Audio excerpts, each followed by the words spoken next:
નમસ્કાર મિત્રો દેશ અને દુનિયાના સુપરફાસ્ટ સમાચારમાં તમારું સ્વાગત છે. ધ્રુવ એનજી હેલિકોપ્ટર હવે સામાન્ય નાગરિકો પણ કરી શકશે મુસાફરી. ભારતીય સેનાનું શક્તિશાળી ધ્રુવ એનજી હેલિકોપ્ટર હવે નાગરિક સેવાઓ માટે ઉપલબ્ધ રહેશે. HAL દ્વારા નિર્મિત આ નેક્સ્ટ જનરેશન હેલિકોપ્ટર બેંગ્લોરમાં પ્રથમ ઉડાન ભરી, જેને ઉડ્ડયન મંત્રી નાયડુએ લીલી ઝંડી આપી છે. અત્યાર સુધીમાં માત્ર સશસ્ત્ર દળો માટે વપરાતું આ હેલિકોપ્ટર હવે મેડિકલ ઇમરજન્સી, પ્રવાસન અને આપત્તિ રાહત કાર્યોમાં મદદરૂપ થશે, જેથી અંતરિયાળ વિસ્તારોમાં કનેક્ટિવિટી વધવાની છે. અન્ય મહત્વના સમાચારની વાત કરીએ તો નાથદ્વારામાં ભક્તોનું ઘોડાપૂર. નવા વર્ષની શુભ શરૂઆત કરવા શ્રીનાથજીના દર્શને દરરોજ 25 થી 30 હજાર શ્રદ્ધાળુઓ ઉમટી રહ્યા છે. ખાસ કરીને ગુજરાત અને મહારાષ્ટ્રના ભક્તોમાં રાજભોગ ઝાંખી માટે ભારે ઉત્સાહ છે. ભીડને કારણે શહેરની 200 હોટલો અને ધર્મશાળામાં ઓનલાઈન બુકિંગ શરૂ થઈ ગયા હતા અને ફૂલ પણ થઈ ગયા છે.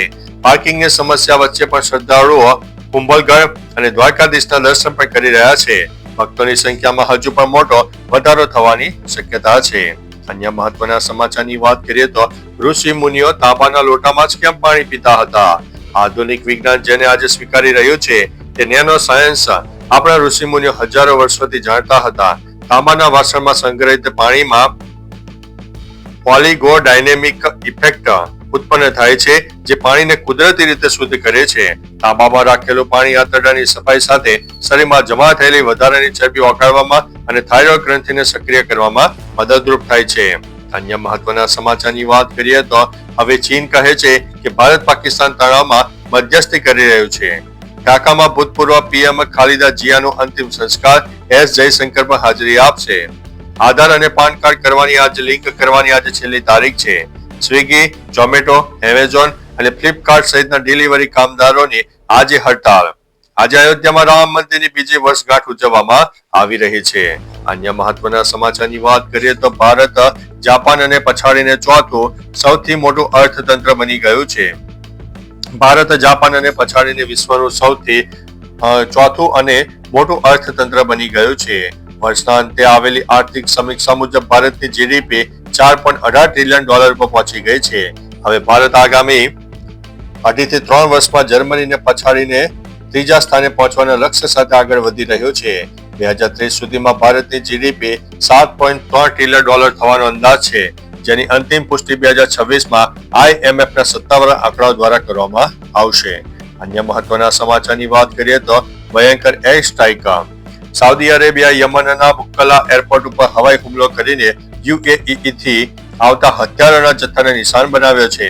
સાઉદીનો દાવો છે કે આ સસ્તો અલગાવવાદી જૂથ STC માટે પણ હતા. આ ઘટના બાદ યમન સરકારે 90 દિવસની કટોકટી જાહેર કરી હતી. UAE સાથેનો સંરક્ષણ કરાર રદ કર્યો છે.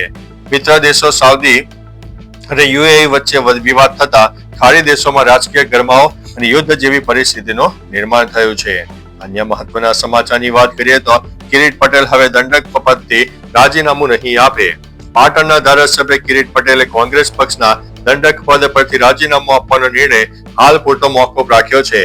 તેમણે સ્પષ્ટ કર્યું છે કે આ કોઈ પ્રેશર ટેકનિક નહોતી, પરંતુ પક્ષમાં થયેલી વિવાદાસ્પદ નિમણૂકો સામેનો વિરોધ હતો. અમિત ચાવડાએ જન આક્રોશ યાત્રા બાદ પ્રશ્નોને ઉકેલની ખાતરી આપતા મામલો થાળે પાડ્યો હતો. ભાજપે આ જૂથબંધી પર કટાક્ષ કરતા તેને કાર્યકર્તા આક્રોશ યાત્રા ગણાવી છે. અન્ય મહત્વના સમાચારની વાત કરીએ તો દુનિયામાં સૌથી પહેલા નવા વર્ષ ક્યાં ઉજવાય છે? વિશ્વમાં નવા વર્ષની સૌપ્રથમ ઉજવણી સમોઆ અને કિરિબાતી ટાપુઓ પર કરવામાં આવે છે. ભારતીય સમય મુજબ 31 ડિસેમ્બરના રોજ બપોરે 3:30 જ ત્યાં નવું વર્ષ શરૂ થઈ જાય છે. એશિયામાં જાપાન અને દક્ષિણ કોરિયામાં રાત્રે 8:30 વાગે નવું વર્ષ ઉજવે છે, જ્યારે US માઇનર આઉટલાઇનિંગ આઇસલેન્ડમાં સૌથી છેલ્લે એટલે 1 જાન્યુઆરીના રોજ સાંજે 5:35 નવા વર્ષનું સ્વાગત કરવામાં આવે છે. અન્ય મહત્વના સમાચારની વાત કરીએ તો દીવમાં સિલિન્ડર બ્લાસ્ટ, તમામ ઘર વખરી બળીને ખાક. દીવના ગોગલામાં મીઠા બાબા વિસ્તારમાં શોર્ટ સર્કિટના કારણે ગેસ સિલિન્ડર ફાટતા ભયાનક આગ લાગી હતી. ભાડાના મકાનમાં સર્જાયેલી આ દુર્ઘટનામાં ઘરનું અનાજ, કિંમતી દસ્તાવેજો અને તમામ માલ સામાન બળીને ખાક થઈ ગયો છે. ફાયર બ્રિગેડે સમય સૂચકતા વાપરીને આગ ઉપર કાબુ મેળવ્યો હતો. સદનસીબે જાનહાનિ ટળી છે, પરંતુ જીવનભરની મૂડી નાશ પામી છે. અન્ય મહત્વના સમાચારની વાત કરીએ તો વિદ્યાલયોનો નશો ઉતારવા માટે પોલીસ સજ્જ. વર્ષ 2025 ને વિદાય અને 2026 ને આવકારવા ગુજરાતના મહાનગરોમાં થનગનાટ છે. અમદાવાદ, સુરત અને વડોદરામાં ભીડવાળા રસ્તાઓ પર વાહનો માટે પ્રતિબંધ મૂકીને વૈકલ્પિક રૂટ જાહેર કરાયો છે. નશો કરનારાઓને પકડવા માટે પોલીસે બ્રેથ એનાલાઇઝર સાથે તૈનાત રહેશે, જ્યારે સી ટીમ સિવિલ ડ્રેસમાં રોમિયોગીરીને ડામશે. પોલીસે લોખંડી બંદોબસ્ત ગોઠવ્યો છે, જેથી નાગરિકો નિર્ભયપણે નવા વર્ષની પાર્ટીઓમાં આનંદ માણી શકે. અન્ય મહત્વના સમાચારની વાત કરીએ તો બુરખા ઉતારી મહિલાઓ રસ્તા પર જોવા મળી, મોટો બળવો. ઈરાનમાં આર્થિક પાયમાલી અને કટ્ટરવાદી શાસન વિરુદ્ધ લાખો લોકો રસ્તા પર ઉતરી રહ્યા છે. મોંઘવારીનો દર 42.2% પહોંચતા તહેરાન સહિત અનેક શહેરોમાં તાનાશાહી મુર્દાબાદના નારા લાગી રહ્યા છે. મહિલાઓ બુરખા ફગાવીને વિરોધ પ્રદર્શન કરી રહ્યા છે. ઇઝરાયલ અને અમેરિકાના વધતા દબાણ વચ્ચે સુપ્રીમ લીડર ખામનેઈ સાથે સર્જાયેલું આ સંકટ ઈરાનના ઇસ્લામિક શાસન માટે મોટો પડકાર બની રહ્યો છે. અન્ય મહત્વના સમાચારની વાત કરીએ તો હવે ગુજરાતમાં આગામી 2 દિવસ સામાન્ય વરસાદની શક્યતા છે, જેમાં કચ્છ અને ઉત્તર ગુજરાતમાં વરસાદ થઈ શકે છે. તો ચાલો મિત્રો, ફરીથી દેશ અને દુનિયાના સુપરફાસ્ટ સમાચાર લઈને મળતા રહીશો. ત્યાં સુધી અમને રજા આપશો.